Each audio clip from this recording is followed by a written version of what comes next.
What's up, y'all? Welcome back to the channel.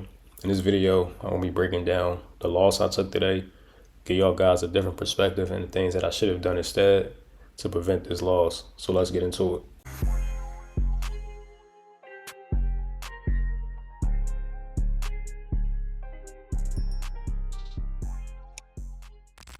All right, so my first step when coming into the market is I just want to view what the previous day's range did. As you guys can see right here, I had this previous day candle. This is an indicator, by the way.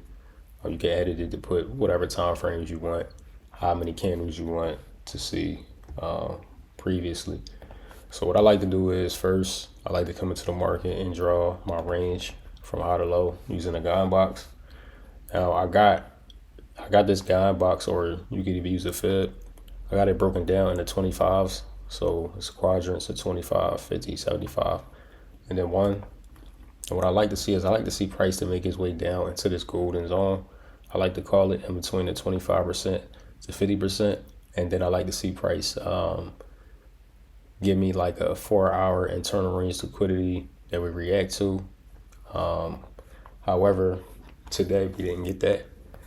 So I went long on the day. And the reason I went long on the day was simply because once this 4-hour candle closed at 6 o'clock, as you can see, this is the 6 a.m. candle close. We had got a swing low at the low. So what I was thinking was, okay, where can price react to continue higher? So we had an order block here essentially.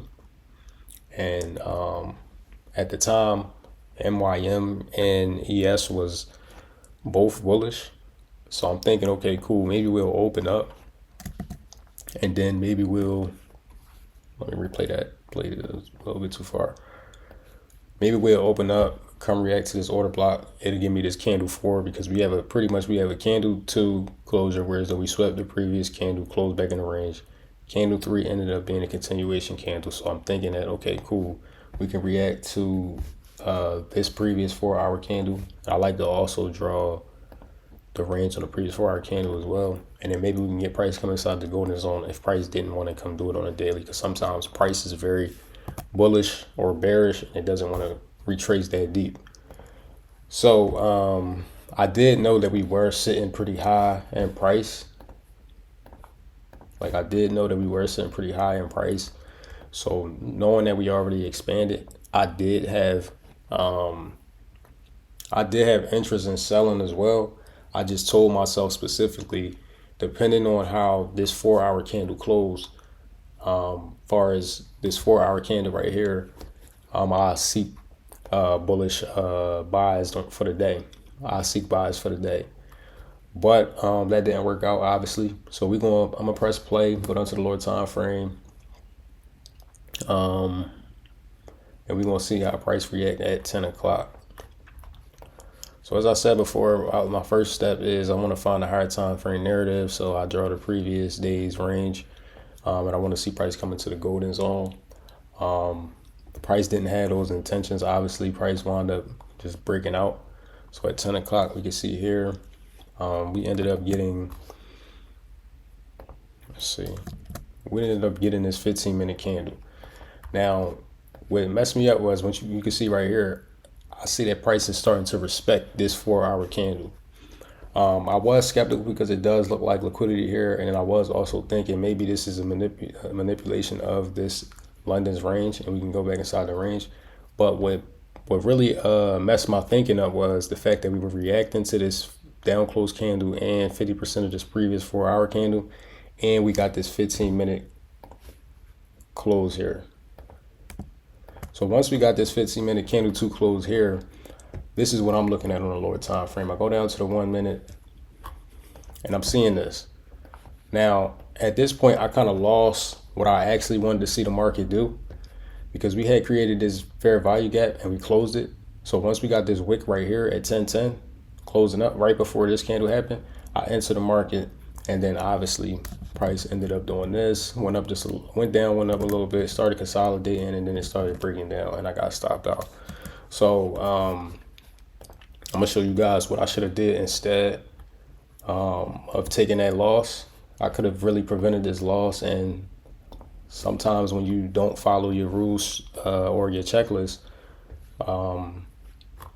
correctly, you will end up making these type of mistakes. So my first mistake was the fact that I didn't follow everything in my checklist. And I usually do, but today was a little weird. I don't like when price open and take the liquidity that I'm looking for the day. I do have a different scenarios as if price does open it for the day and go down to the range. Okay, cool. Then I can buy it to the high.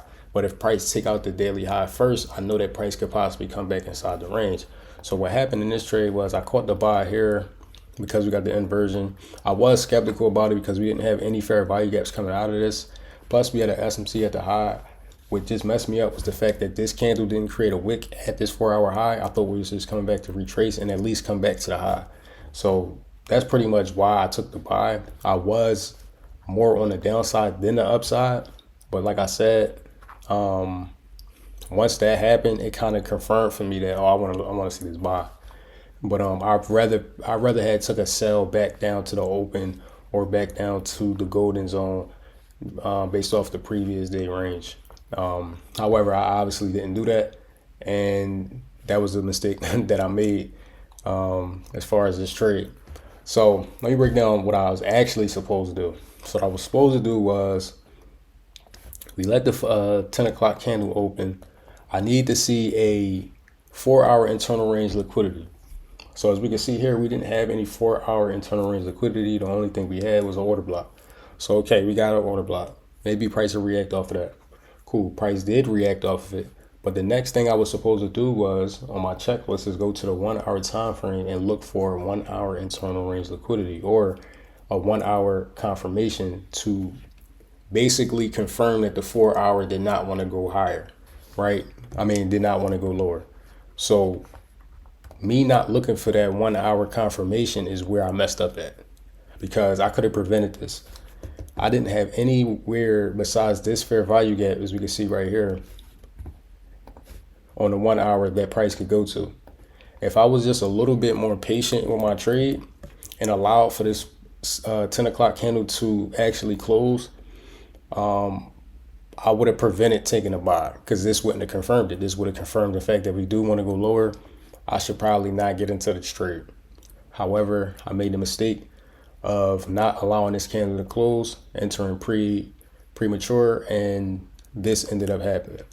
Now, mind you, if I was paying attention how I was supposed to, I could have entered this trade based off of price giving us a change state of delivery at 10:15 here. Right after this 10 o'clock candle close, if I was just a little more patient, and this would have actually hit for a nice trade. I would have been able to get in right here at that change of state of delivery at 10:15. Stop loss probably a little bit above the previous 15-minute candle. So let's see, where is that at? So yeah, right where basically where I got it at.